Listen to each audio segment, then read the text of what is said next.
Hello dear student, कैसे हैं आप लोग। उम्मीद करता हूं मेरे प्यारे स्टूडेंट आप सभी लोग बहुत बढ़िया और बहुत बेहतरीन होंगे। आज हम लोग 12th क्लास को आगे बढ़ा रहे हैं मेरे प्यारे साथियों, जिसमें फिजिक्स क्लास स्टार्ट किए हैं, जिसमें मैं लगभग 3 टॉपिक आपको कवर करा दिया हूं। एकदम मैं सिलेबस को लाइन से ले जा रहा हूं भाई। आप लोग धैर्य बनाकर वीडियो को देखा करो और प्लीज मैं वीडियो लंबा इसलिए बनाता हूं क्योंकि आपको कॉन्सेप्ट में ज्यादा क्लियर कर पाऊं, ठीक है। क्योंकि आप 12वीं पास हो गए तो आप ये ना सोचना पड़े कि 12वीं के बाद हम फिजिक्स पढ़े कि भी नहीं पढ़े। मतलब मेरा सोच ये है आप एक बार फिजिक्स पढ़ो, डबल टिबल ना पढ़ो। इस कारण से मैं आराम से पढ़ाता हूं और एक एक कॉन्सेप्ट आपको क्लियर करता हूं, ठीक है। तो स्टार्ट करते हैं मेरे प्यारे स्टूडेंट। आज पढ़ने वाले हैं आपेक्षिक विद्युतशीलता या पराविद्युतांक किसे कहते हैं, ये जानना बहुत जरूरी मेरे प्यारे साथियों। अगर आप पहला चैप्टर पढ़ रहे तो परावैद्युतांक या इसी को क्या बोलते हैं, आपेक्षिक विद्युतशीलता। तो ध्यान से सुनना मेरे प्यारे साथियों। मैं आपको कूलाम फोर्स पढ़ाया था। कूलाम फोर्स क्या होता है, F बराबर होता है 1/4 pi epsilon 0 into Q1 Q2 upon कितना होता है R²। या एप्सिलॉन 0 को क्या बोलते थे, वायु या निर्वात की विद्युतशीलता। अब यहां पास बार बार एक लाइन आएगा विद्युतशीलता, क्या आएगा, विद्युतशीलता।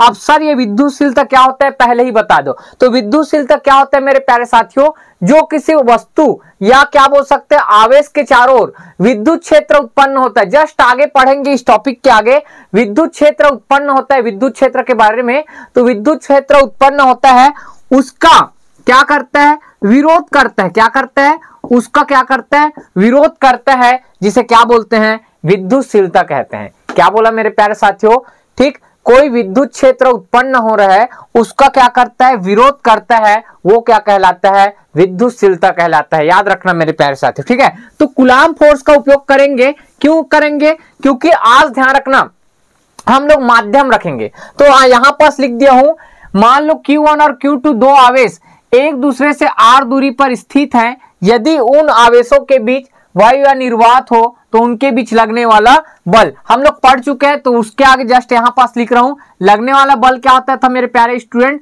1/4 पाई एप्सिलॉन 0 और यहां पास Q1 Q2 अपॉन क्या होता था, R²। इसको ध्यान रखना, R², ठीक है। Q2 है मतलब R²। इसको समीकरण क्या मानना, 1। हम लोग पढ़ क्या है, अब आज का टॉपिक ये है परावैद्युतांक। परावैद्युतांक मतलब क्या है मेरे प्यारे साथियों, दोनों आवेश है। कल उस दिन पढ़ के आया भाई, ये दो आवेश रहता था Q1 और क्या था Q2, इनके बीच का दूरी कितना है R। अब ये वायु या निर्वात की कंडीशन का बात करें, जब प्रैक्टिकल वायु या निर्वात में हो। अब क्या है, आज हम लोग पढ़ रहे हैं, इसके बीच कुछ ना कुछ क्या रख देते हैं भाई, माध्यम, ठीक है। किसी भी पदार्थ वस्तु कुछ भी रख सकते हैं, ठीक है। किसी भी पदार्थ मटेरियल, ठीक है, इसके बीच रख देते हैं तो उस पर बल पर क्या प्रभाव पड़ेगा, इसी के बारे में आज पढ़ने वाले हैं। तो यहां पास मैं क्या लिखा हूं, मान लो Q1 और Q2 आवेश एक दूसरे से r दूरी पर है, यदि उनके बीच वायु या निर्वात हो। तो वायु या निर्वात के लिए होता है, लेकिन यदि ठीक है, यदि उनके बीच ठीक है वायु या निर्वात के अतिरिक्त, वायु या किसके भाई, निर्वात के अतिरिक्त क्या चीज लिखोगे, अतिरिक्त अन्य माध्यम, क्या है, अन्य माध्यम रख दे तो लगने वाला बल। तो इस बार ध्यान रखना, कुछ ना कुछ माध्यम रख देंगे दोनों आवेश के बीच, तो बल का मान कुछ ना कुछ क्या हो जाएगा, चेंज। जैसे आप लोगों को और मैं क्या समझाऊं, आप लोग, ठीक है, वायु है चारों आसपास भाई, तो वायु में ऐसे ऐसे दौड़ते हो आप लोग, सबको पता है। लेकिन मैं आपको बोलूं माध्यम चेंज कर दूं, माध्यम चेंज मतलब आपको पानी में दौड़ने बोलूं, तो पानी में आप कहां दौड़ोगे भाई, ऐसे ऐसे ऐसे ऐसे दौड़ते रह जाओगे। आप ज्यादा स्पीड किस में दौड़ोगे, वायु में, न कि पानी में। तो वही मैं बोल रहा हूं मेरे प्यारे साथियों, जब कोई भी माध्यम नहीं था तो लगने वाला बल क्या था, ये था, ठीक है। लेकिन कुछ ना कुछ माध्यम रख दिए इसके बीच, तो लगने वाला बल में कुछ ना कुछ प्रभाव देखने को मिलेगा। तो उस बल को नाम दे रहे हैं हम लोग F1। क्या दे रहे हैं मेरे प्यारे साथियों, F1 बराबर 1/, सेम सूत्र लगेगा। लेकिन यहां पास क्या लिख लेना आप लोग, मैं लिखना भूल गया, जहां एप्सिलॉन 0 वायु या निर्वात की वायु या निर्वात की क्या है भाई, विद्युतशीलता है। वायु या निर्वात की क्या है मेरे प्यारे स्टूडेंट, विद्युतशीलता है। ये लिख लेना ना, मैं लिखना भूल गया थोड़ा सा।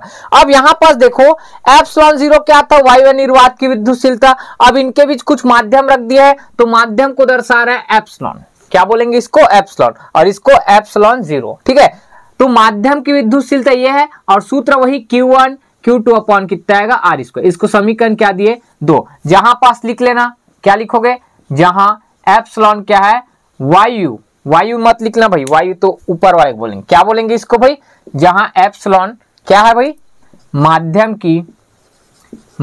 की क्या है, विद्युतशीलता। और विद्युतशीलता का मतलब मैं बता चुका हूं, माध्यम की क्या है, विद्युतशीलता। ये समझ आया मेरे प्यारे स्टूडेंट। अब देखो समीकरण 1 और 2 को भाग करने पर मतलब क्या करोगे, समीकरण 1 में किसका भाई, 2 का क्या करने पर, भाग करने पर।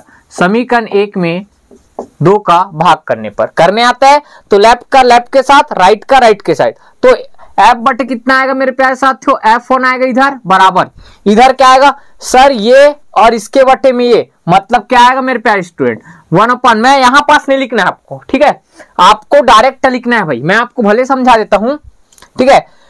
1/4πε0 Q1 Q2 और नीचे क्या R स्क्वायर, और नीचे में ये आएगा तो मैं रफ में यही पास समझा दूं, 1/4πε0 Q1 Q2 अपॉन कितना आएगा R स्क्वायर, इसके बटे में क्या आएगा 1/4πε0, जीरो मत करना, एप्सिलॉन फंसे ना, क्या है एप्सिलॉन, और यहाँ पास क्या आएगा एप्सिलॉन, और Q1 Q2 बटे क्या है R स्क्वायर। तो देखो ये इससे कट जाएगा 1/4π से, Q1 Q2 R स्क्वायर, तो बचा क्या भाई, यहां पास एप्सिलॉन 0 बचा है और नीचे क्या है एप्सिलॉन, तो ये एप्सिलॉन कहां चल जाएगा ऊपर और ये कहां जाएगा नीचे, इतना सबको पता है ना भाई। तो एप्सिलॉन कहां चल जाएगा ऊपर और एप्सिलॉन 0 कहां जाएगा नीचे, तो मैं यहां पास ऐसे लिख सकता हूं डायरेक्ट, एफ बटे F1 कैसे किए, और ऊपर में क्या आएगा एप्सिलॉन बटे एप्सिलॉन नॉट 0, ठीक है, इतना सबको समझ आ रहा है।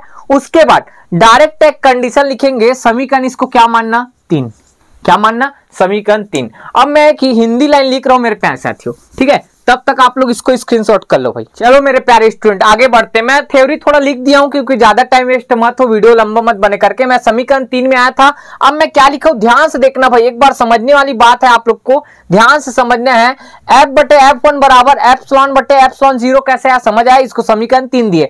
अब देखो ये क्या कहलाता था, माध्यम की विद्युतशीलता, और ये क्या कहलाता था, वायु या निर्वात की विद्युतशीलता। तो उसी को मैं लिखा हूं, देखो माध्यम की विद्युतशीलता एप्सिलॉन और वायु या निर्वात की विद्युतशीलता एप्सिलॉन नॉट के अनुपात को आपेक्षिक विद्युतशीलता, जिसको किससे दर्शाते हैं भाई, एप्सिलॉन आर, स्मॉल आर है ना, ठीक है, या परावैद्युतांक कहते हैं। और परावैद्युतांक को किससे दर्शाते हैं, के से, मतलब यहां पास लिखा हो आपेक्षिक विद्युतशीलता या परावैद्युतांक, इसी को एप्सिलॉन आर बोलते हैं या इसी को क्या बोलते हैं के, मतलब आपेक्षिक विद्युतशीलता को एप्सिलॉन आर से दर्शाते हैं और परावैद्युतांक को के से दर्शाते हैं मेरे प्यारे स्टूडेंट। तो ये इसका परिभाषा है। कोई पूछे आपको आपेक्षिक विद्युतशीलता किसे कहते हैं, तो आप क्या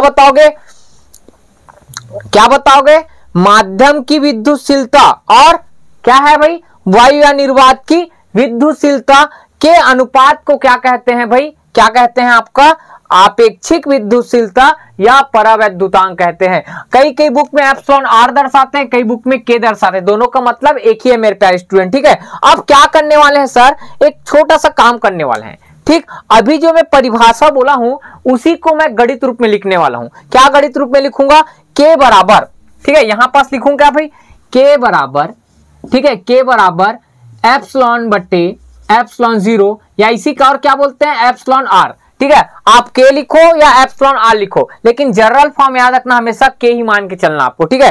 तो के बराबर एक सूत्र क्या है, एप्सिलॉन बटे एप्सिलॉन नॉट, यहां पर हिंदी लिखा हूं, उसका गणित मतलब मैं लिखा हूं, ठीक है।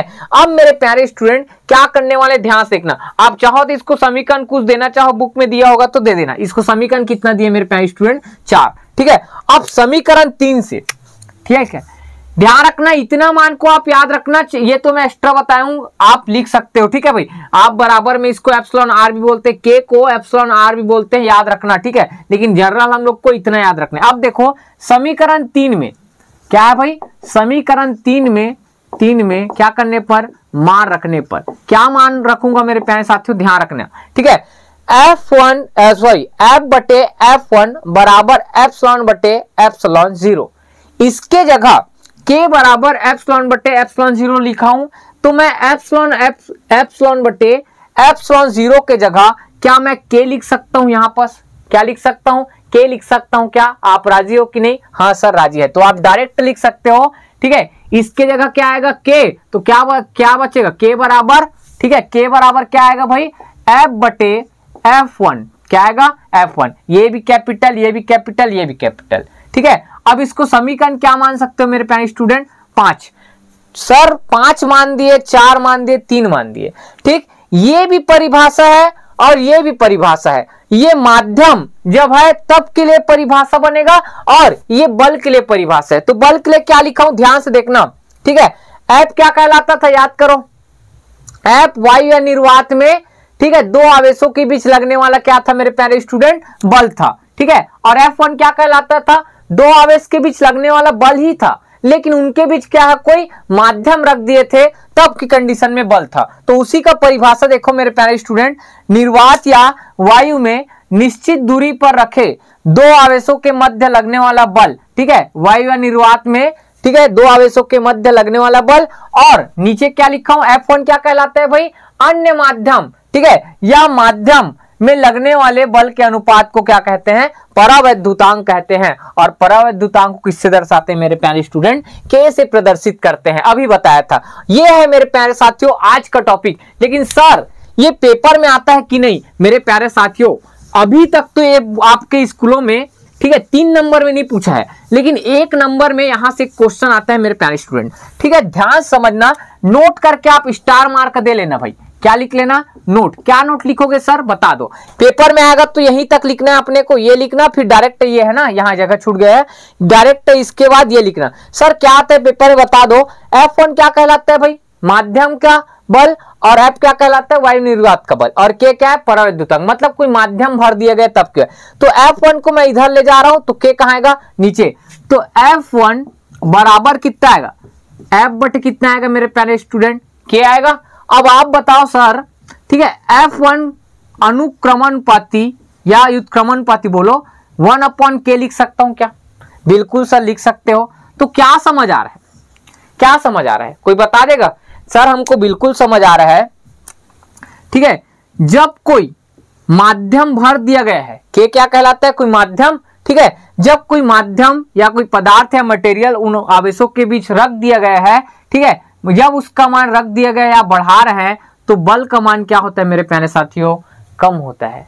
बल का मान मेरे प्यारे साथियों कम होता है। बहुत बेहतरीन कॉन्सेप्ट है मेरे प्यारे साथियों। कोई पूछ दे तो आपको बताना है, जब दो आवेशों के मध्य, ठीक है, मैं आप लोग लिख लेना, मैं बोल देता हूं, जब दो आवेशों के मध्य, ठीक है, कोई भी माध्यम रख दे, तो उन पर लगने वाला जो बल है वो क्या होता है मेरे प्यारे साथियों, कम हो जाता है या घट जाता है, ठीक है। कोई पूछे तो बता दोगे।